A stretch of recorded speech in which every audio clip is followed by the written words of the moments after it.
সাহেব এখন ফুলন গামছা পড়াইবে আবুল হোসেন।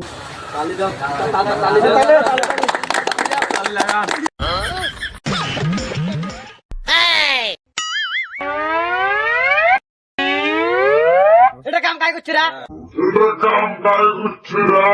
কন্ডাক্টর কোন কন্ডাক্টর? ঢাক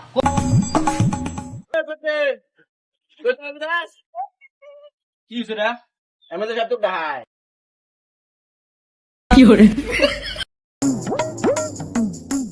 এটা কয় কোটি টাকার কাম রে?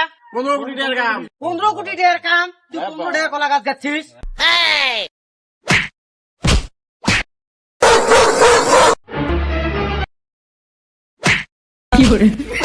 No, no, no.